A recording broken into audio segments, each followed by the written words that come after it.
Isang magandang umagang po muli sa ating lahat, mga gili-gili ko mga nagasubaybay, aking mga followers, sa aking musa po ang aking mga magulang dyan sa Masbate City, na aking mga kababayan dyan po sa lahat ng dako ng buong Pilipinas na inuulan, binabaha. Nawa ay nasa mabuti po kayong kalagayan sa umagang ito. Sa umagang ito tayo po ay mag-aaral na muli ng salita ng Panginoon sa morning edition sa ating morning devotional. Ang ating title ngayon ay Ang Altar ng Pamilya. Bago po tayo mag-aral ng salita ng Panginoon, tayo po ay sumandaling manalangin. Nakila mga bagong Diyos ang tangi sa mga langit. Salamat sa buong damag ang pag-iyon sa amin. Naningatan. Lalo tigit Panginoon, salamat sa panahon ito na inulan. Salamat sa mga pagpapala na ito, Panginoon. Salamat sa buong magdamag. Inyong atang patuloy kang pinapapurihan, Ama, sa inyong dakilang pangalan. Natatawarin kami sa nagkakukulang pagkasala. Nawa ang banal na Espiritu ang siyang kumasi at nagbigay ng karunungan sa sa amin. Ganun sa aming pag-aaralan sa umaga ito, ang altar ng pamilya. Nawa, Panginoon, ito ay aming matunghayan at aming pag-aralan ng mga salita. Bigyan po kami ng karunungan at mula sa inyong banal dyan sa banal na kalangitan na siyang magbibigay sa amin ng kaunawaan at pagpapala. Pagpalain pang lahat ng aming mahal sa buhay. Kaibigan ng kapatid, natagpo sila, layo sila sa mga ang bendisyon pagpapala ng langit ang kanyang maranasan sa Panginoon Jesus. Amen. Okay, sa magandang umaga pong muli sa ating lahat, ang gili-gili kong mga taga-subaybay sa mga dako ng buong Pilipinas, ay kayo ay aking kinukumusta sa maglamag na mag-ulan, na umuulan ay nariyan pa rin tayo. Nagpapasalamat sa Panginoon na tayo ay naging safe sa ating mga buhay. Narito po ang ating pag-aaralan, ang altar ng pamilya. Ang ating key-text po makikita sa Genesis chapter 12. Genesis chapter 12. At yan ang key-text po natin sa mga ito. Genesis chapter 12 verse 8. Ang sabi rin po sa verse 8. Ang sabi po sa verse 8 ng Genesis, mula roon ay lumipat siya sa bundok na nasa silangan ng Betel, at doon niya itinayo ang kanyang tolda na nasa kanluran ang Betel, at nasa silangan ang Ai. Siya ay nagtayo roon ng dambana sa Panginoon at tinawag ang pangalan ng Panginoon. Okay. Sa umagang ito, ito po ay tumutukoy po sa panahon ni Abraham sa pagtawag sa kanya.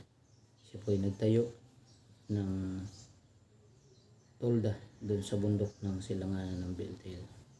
At sabi po rito, siya ay nagtayo roon ng dambana sa Panginoon at tinawag ang pangalan ng Panginoon. Genesis chapter 12 verse 8. Nagpakita sa atin ng isang dapat na halimbawa, si Abraham, ang kaibigan ng Diyos.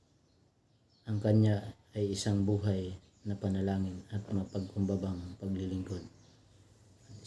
At isa siyang liwanag sa sanlibutan, saan man niya itinayo. Itayo ang kanyang tolda, nakatayo malapit sa tabi nito ang kanyang altar na tumatawag para sa umaga at sa gabing paghahandog ng bawat membro ng kanyang pamilya. Dapat magningning ang gayon ding liwanag sa mga tahanang Kristiyano. Dapat ihayag ang pag-ibig sa Diyos sa pagkilos. Dapat itong dumaloy sa lahat ng pag-usap sa tahanan. Ipinapakita ito sa maalalahaning kabutihan, sa banayad at hindi makasariling paggalang. May mga tahanan kung saan isinasagawa ang mga prinsipyong ito. Mga tahanan kung saan sinasamba ang Diyos at naghahari ang pinakatunay na pag-ibig. Mula sa mga tahanang ito, ang pananalangin sa umaga at sa gabi ay mapailang lang sa harapan ng Diyos, tulad ng matamis na esenso, at mababa ang kanyang mga awa at pagpapala sa mga nagsusumamo tulad ng hamog sa umaga.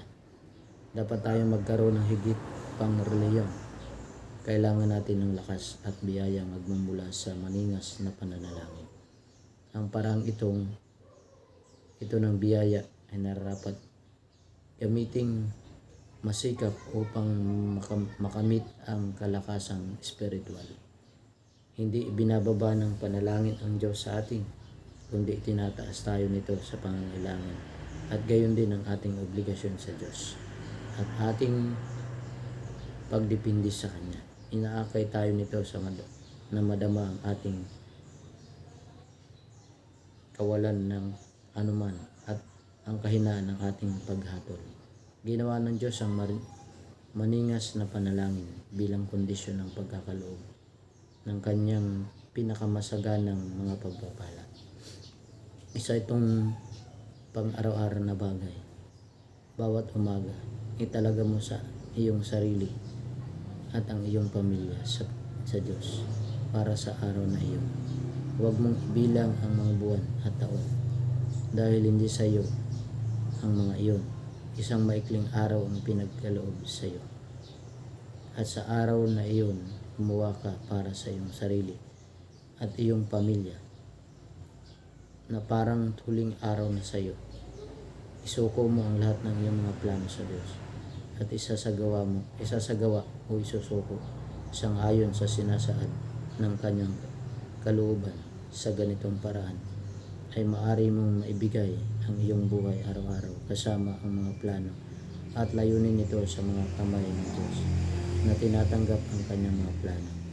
Kapalit ng isa sa iyo, gaano man kalaki ang magiging hadlang ng mga ito sa iyong mga paghahanda, kung gaano man kagandang proyekto ang dapat na talikuran. Okay? Isang magandang umagang muli. At ito po ang pagtawag kay Abraham na isang halimbawa na ipinakita ni Abraham na siya po ay kaibigan ng ating Panginoon. At ang kanyang buhay ay isang panalangin, mapagkumbabang paglilingkod. Na ito po ay maging halimbawa sa buhay natin na tayo po ay mapanalangin sa araw at gabi nating sa umaga at sa gabi. Na ginagawa po ni Abraham, mga ginigili kong mga taga-subaybay, ang kanyang ugali ay manalangin at maghandog sa harapan ng ating Panginoon. Ganun din po sa ating kapanahunan ngayon na ang ating tahanan ay dapat mapanalangin din ang ating pamilya. No? Ganun man ang ating sinasakupan ng ating reliyon, tayo po ay tumawag sa Panginoon at manalangin lagi sa Kanya. At hindi ibinababa ang panalangin, kundi itinataas tayo nito sa Kanya, sa Kanya. Yung panalangin po ay napakalaking impact at isang kapangyarihan na tayo po ay manalangin sa Panginoon. Inaakay po tayo niya na tayo ay maging kaibigan niya. Ito po ang isang halimbawa na ipinakita sa katapatan po ng pananampalataya ni Abraham sa Diyos. At ganoon din po sa bawat sa atin, sa ating buong pamilya. Na sa ating pang-araw-araw na ginagawa, ating pong bawat umaga, italaga po natin ang ating sarili. Italaga po natin ang ating pamilya sa Panginoon. At ganun din sa araw ito. Huwag na po natin ibilang ang araw at buwan, kundi hindi po ito sa atin, kundi ang binigay po sa atin ng Panginoon ay maikling panahon, at yung mga taon ay sa Panginoon po yun. Kaya binibigyan po tayo ng halimbawa na yung pong araw-araw nating pamumuhay isuko natin sa Diyos, isuko natin ang lahat sa Kanya na ating ginagawa. Bago po tayo pumunta sa lahat ng ating gawain ay ating surrender at italaga ang ating buhay sa Panginoon, sa kamay ng ating Panginoon Diyos na siyang maghahawak. At kahit ano pong plano sa buhay natin ay italaga natin sa Kanya. Kaya mga binigili ko mga taga-subaybay, full pang followers sa buong Pilipinas, ay sana ay kayo nandyan, laging safe, na tayo po ay tumawag lagi sa Panginoon, manalangin. At huwag po tayo makakalimot ng Diyos ay nariyan lagi para sa atin. Okay, sa magandang umaga pong muli, tayo po ay manalangin. Dakila, mahabagin Diyos, ang tanay sa mga langit. Salamat sa inyong pagpapala sa buhay at kalakasan na ipinagkaloob sa amin. Salamat sa buhay ni Abraham Panginoon na bigyan ng halimbawa na naging tapat siya. Siya po ay naging ama ng mga mananampalataya. Ang kanyang araw-araw ginagawa ang panalangin sa umaga at sa gabi. Ganun din po maging aming ugali ang mapanalangin at lumapit sa inyo. Amin pong italaga ang aming mga buhay sa inyo, Panginoon. Sa inyo namin sinusukong lahat, hindi sa aming karapatan, hindi sa karapatan ng aming Panginoon Jesus. Narito, Panginoon, aking itatalaga aking buhay sa inyo at din ang aking buhay, ang mga plano. So ano niyo po ang inyong kalooban, kayo po ang masunod. Pagpalain po rin ang mga manunood na mga kapanood nito. Naway isang maging pagpapala ito sa kanila, na kahit saan man sila, Panginoon, nadako, inyo po silang iingatan. Tuloy na pagkaluban ng magandang pangatawan, magandang banal, kaisipan sa pamagitan ng pag-udyok ng inyong banal espiritu. Pagpalain po ang lahat ng mga manunungkulan at sa buong sanlibutan ito, ang mga pastors, mga layman, mga missionaries sa iglesia na inyong tinayo na Seventh-day Adventist, Panginoon. Pagpalain po ang lahat ng mga manunungkulan sa buong Pilipinas at sa buong mundo ito. Ay sila pong ingatan, maging kapayapa sa libutan ito. Nawa, Panginoon, ang iyong gawain ay matapos na. Ang lahat ng paghihirap, pagdurusa sa mundong ito na gawa ng iyong kaaway, naway maging matagumpay at makasama ka namin po dyan na maghaharin dyan sa langit na bayan ng inyong handa. Tawarin kami, Ama, sa kanang mga pagkukulang pagkasala, na walagi ang inyong banal espiritu ang siyang lumubog at ang banal espiritu ang siyang amin. Salamat sa pagpapatawad sa aming kasalanan sa amin ginagawa, sa isip, sa salita at sa gawa, sa aming kinilos. Sa inyo man tinatalagan lahat, hindi sa karapatan namin, hindi sa karapatan namin, tagapagligtas na sa Jesus. Amen. Okay, isang magandang umaga uli. At tayo po ay mag-ingat. Saan po tayo? Tayo po ay laging manalangin na kasama ng ating Panginoon. Bye!